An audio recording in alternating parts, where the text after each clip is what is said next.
Well, very happy to welcome in our in-studio guest. He is the head coach of the Furman women's softball team, who got off to a 2-2 start down in Auburn this weekend in the Plainsman Invitational, and have their home opener coming up a little bit later on this week. Wally King is here. How you doing, man?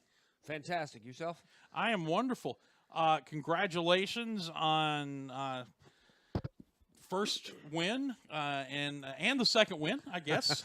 I told Brett Harker last year, he should have retired after they won the opener and just gone out undefeated. So you've lost that opportunity now. The weekend's gone. Yeah.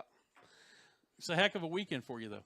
It was a great weekend. It really was. We learned a lot about ourselves this weekend. The two wins were great. Marshall, don't overlook Marshall. They're receiving votes in the poll, the latest poll, and they finished 31 in the RPI last year. Mm-hmm. So very quality team. To win that one 3-1, Emily DeMonte really throwing a gem in that game. Great game for her. It's so good to see her. She's been working her tail off and really, really threw the ball well. One unearned run really is all she gave up. 5 hits over 5 innings. And then Lindsey Burt comes in and closes the door. Last 2 innings in that one. Team worked hard. We did a lot of little things well in that game, and put some pressure on to force an error to get another run for us. And that's kind of our mentality going into this season, is we're going to try and create chaos. We're going to fly around the field and put pressure on teams, and we're not going to sit back. And so we did a good job of that in our first game. And, then we rolled into the nightcap. And, we had Auburn and number 13 or 14, depending on which poll you're looking at in the nation. Perennial World Series team over the last several years. Mm-hmm. And Lindsey Burt throws about as good a game as you can against them. We end up losing it 2-0. We had 2 innings where we had runners in scoring position, and including the 7th inning where we had second and third with 2 outs and looking for that big hit. Yeah. And that's one of the challenges we're going to continue to work on, is that 2-out hitting. But an unbelievable game, 2-0. And, the great thing about the game, to be honest, after, nobody was happy. I think our mentality of our players right now is, hey, we're good, and we can win at a high level. Doesn't matter who we're playing. And that's one of the things we've talked about a lot going into the season, is we're going to play the game against the game. And really doesn't matter who's on the other side, what shirt they're wearing. If we do the things we're supposed to do and do them well, we give ourselves a shot every day out. Yeah. You like having a team that has reached that place mentally, where they can go into an Auburn, lose a close game, and not be like, wow, we almost beat an SEC team. You want them to be, we should have won this game, and not be happy just to be here, quote unquote. No, absolutely. That was one of the great things I saw. I was kind of wondering what it would be like afterwards, and we go in and have our meeting after, and everybody was like, "Man, we gave one away." They felt like they should have won it, and that was great. So from a mindset perspective, as a coach, you love to see that with your players. So that was great, and then still trying to build identity, and what a great identity builder the next day, coming back down from 6-0 in the third. Lindsey Burt goes the next day, not quite as sharp. Matchup wasn't quite as good a matchup. A lot of right-handed hitters, her ball kind of riding in on them, and they just were aggressive from the start, and we had to make the early move there and go back to Emily DeMonte, and Emily comes back in and gives up 1 earned run the rest of the time, keeps us in it, gives us a chance. We have a little team meeting in the 3rd inning, and they just said, hey, here's our opportunity. Who are we? What are we going to be about this year? And if we've talked about scrapping and clawing and digging every inning and never giving up, here's our opportunity. And 4 innings later, we're going with a walk-off win. I pinch hit Anna Rose Borelli in the 7th inning with 2 outs, and Emily DeMonte, of course, gets a big hit in that inning and gets on base and gives us a shot to do that. And then Anna Rose steps up to the plate and leaves the yard, and we leave winners. So an unbelievable comeback, Yeah. and said a lot about us there as far as. If only all of your coaching decisions would Oh, work out that Yeah. way, right? Yeah, there's no doubt. There's no doubt. Yeah. So yeah, and then of course the one game that kind of didn't go well at all was the last game against Auburn, the 9-1 loss. But still, the entire weekend. I mean, you tell me, are you happy with what you saw out of your team? Oh, yes, very happy. And even in the 9-1 loss, you go back through the video, and I went back and watched the game again, and we have 2 errors in the first inning, and they score 2 runs. So you take those 2 off the board. We've got another fly ball that I think we need to catch. It's off the wall, but I think we float a little bit, which we've been working on. You take that one away. And then there's another one too that I think we give up 4 runs in that game, and you're looking at a 4-1 or a 5-1 game if we make the plays we should make. Probably 2 things so I'll look at that, and obviously there's some things we need to clean up in that situation. On the flip side of that, one of the things I was really excited about. We don't see we're facing their potential All-American in the circle that day. That's their number 1. And, she starts off the game 3 strikeouts. So we start right off. She mows aside in order. And I'm like, okay, let's see how this is going to go. We don't see 67, 68 in our league very often, if ever. And I'm like, let's see how we respond to this. We haven't faced this. It's tough to simulate that. Over the next 15 batters, she only struck out 2. We made some adjustments. We did some things well. We put the ball in play. I think even when I go back through and listen, their announcers were saying, man, they're barreling up a lot of balls. They're taking some really good swings, fouling some balls straight back. And that's what we're looking for. We're looking for progression. We're looking to make adjustments in the box, in-game adjustments. Yeah. And I thought we did a good job with that. All in all, it was 9-1. You give Marissa Gombarda the start. The freshman who's not had an inning yet in her college career. She goes in and really through the first 3 without the 2 errors in that first inning that give them 2. We're 0-0 after 3 with a freshman on the mound. And so I saw a lot of good things even in that game. Certainly didn't like the way it ended up. But I do feel we continue to grow. And one of the things I told the kids before the game was, we can learn from every situation. So when we go to this, no matter how it goes, we're going to learn from at-bats off a really quality pitcher of how to hit that. And one of our goals is, we want to be in the NCAA tournament at the end of the year. That's our goal. And in the NCAA tournament, we're going to have to face someone like that. We may have to face someone like that to get there. So the adversity we faced in the game against Wichita State to come back was huge for us. The ability to make adjustments against an All-American pitcher from an SEC highly ranked squad and start to move the ball around and take good hacks, that's huge for us. There's just a lot of growth throughout the weekend that I think we can build on and take into the rest of the season. Do me a favor and slide this way a little bit so people can see a little bit better on camera as we continue visiting with Wally King, the head coach of the Furman softball team. I want to go back to the offseason.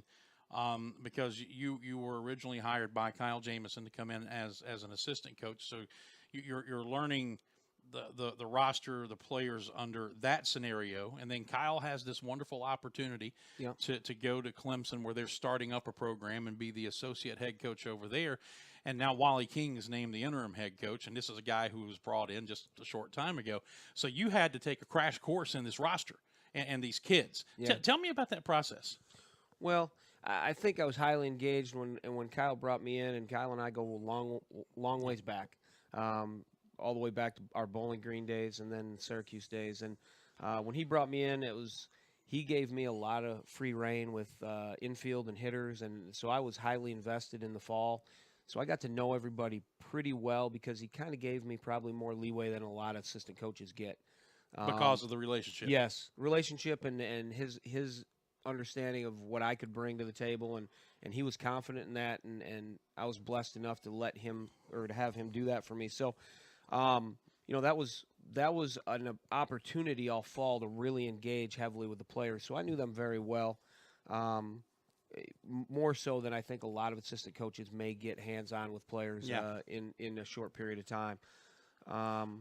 You know, and the great thing was, you know, with the hitting and the individual hitting that we did and the infield work, and it just gave me an opportunity to get to know them. I don't think we missed a beat when we made the transition. I had a lot of players come up to me and go, "We loved what we've done this fall.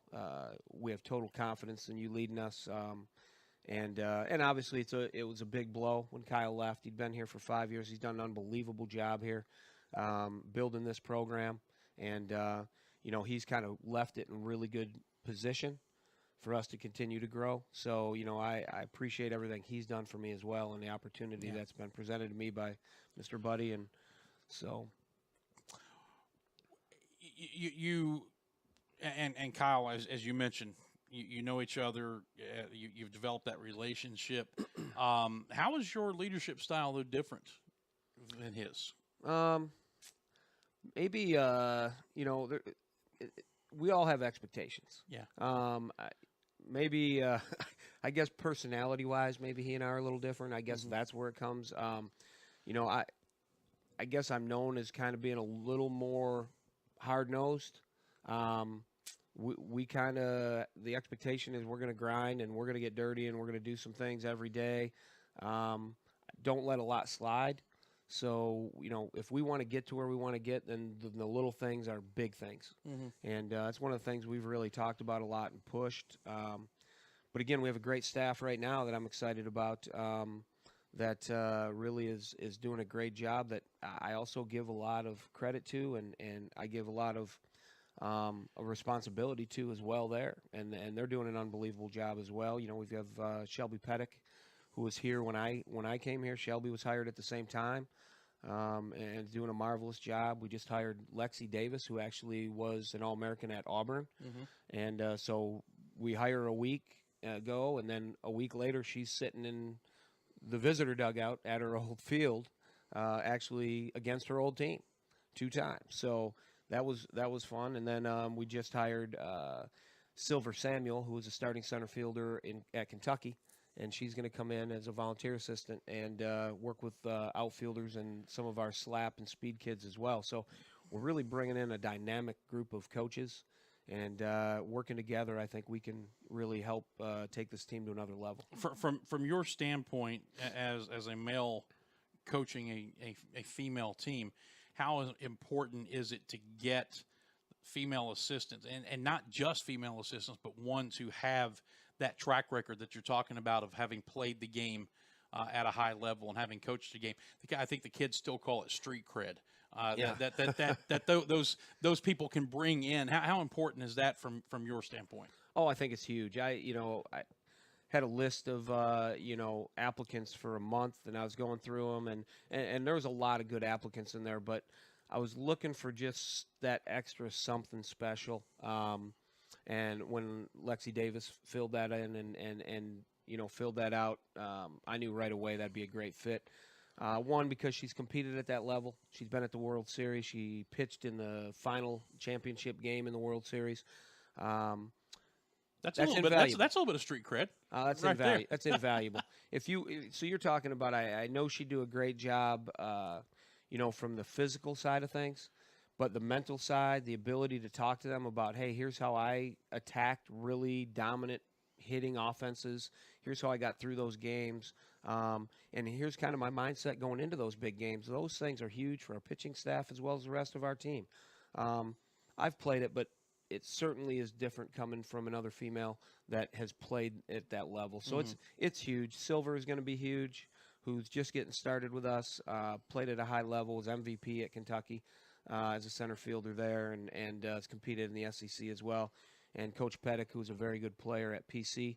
So the staff I have around us has a lot of credibility for the players, which is awesome. And in many ways, a head coach is only as good as the people he surrounds himself with. Well, absolutely. We're much better when we surround ourselves with better people. More I can let them do, and the less I get in the way and screw it up is probably better. So. Yeah, at the same time, though, when the questions come, they generally question head coach. They don't question the assistant coaches as much. Well, Heavy's the head that wears the crown, is what I'm saying. Well, there's no doubt about that. We had a incident this weekend where we had our lineup cards printed, and in the game against Wichita State, when we actually started to come back, they challenged our lineup card, and I just went off our lineup card, which had two people's numbers flip-flopped when they got printed, and so we got an out. So instead of bases loaded, one out, we had first and second, two outs, and they got out of that inning. And I was like, guys, pick me up here for my screw up. So we're not perfect. I think that's one of the things we talk about. When we work with the kids is, hey, listen, we're not perfect. You're not perfect. We really play, and that goes to what we talk about every day is playing and practicing from a growth mentality, and that is.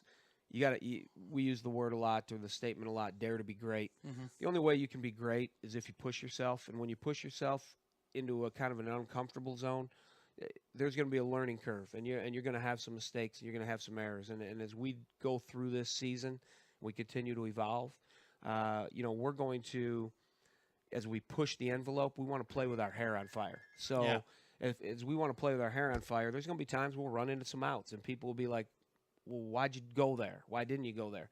The thing is, I want them to look more about all the times we went and were successful. So, it's going to work out. They're believing in the process. The process is working, and we're just looking forward to getting back on the field again and taking what we learned, valuable lessons from this weekend, and taking it into our next game. This is Wally King. He's the head softball coach here at Furman, 4 games into his tenure as the head coach. We'll talk about the upcoming schedule here in just a bit, but let's talk about the makeup of your roster a little bit. Is it a veteran-heavy roster? Do you have a nice mix of veterans and younger players? How would you categorize it? Yeah, we have a good core of veterans. We'll be graduating 6 to 8 seniors. We have a couple that are redshirt juniors in their 4th year, and are they going to come back or not come back? I hope they do. They're great kids and players, and but that leadership that we have right now is a big piece for us. We'll definitely lean on them for a lot of things. You have Anna Rose Borelli and Lindsay Burt.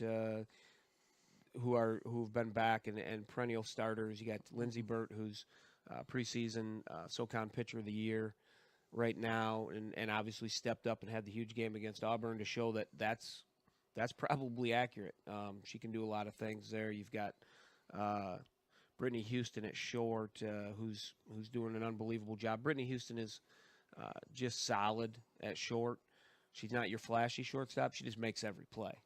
And doing an unbelievable job over there, and you've got Emma Ogburn behind the plate, who, when Auburn had called me and asked me about some information on players, so when they're talking during the live game that they can have some things to go back on, I said, Emma's just that hardworking kid, but the thing Emma has that I always talk about catchers have to be able to do is you have to shut down the running game, and Emma's done an unbelievable job. She threw out 2 of Auburn's fastest kids.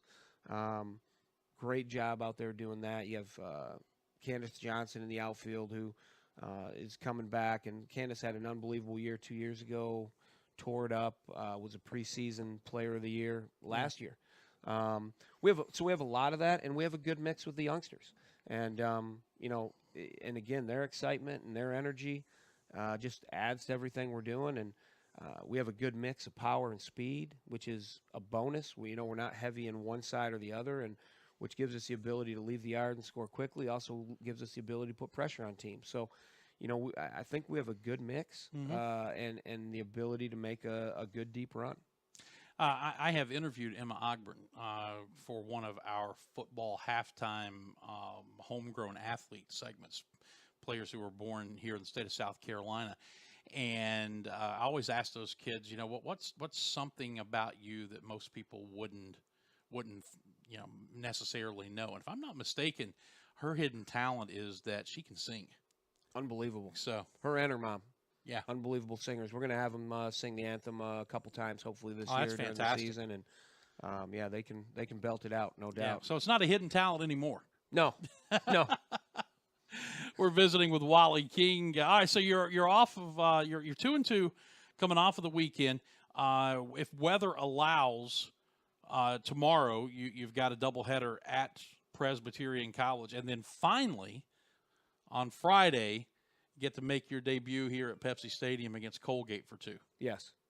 And in fact, you'll play 5 if the weather holds. Yep. You'll play 5 games between Friday and Sunday, 2 against Colgate, and then a doubleheader Saturday with Fairfield, and a single game Sunday against Fairfield. So if weather allows, this is going to be a busy week for you. Yes. Yes, it will. Again, that's the great thing with the depth. That's one of our big strengths, I think, too, depth of our team.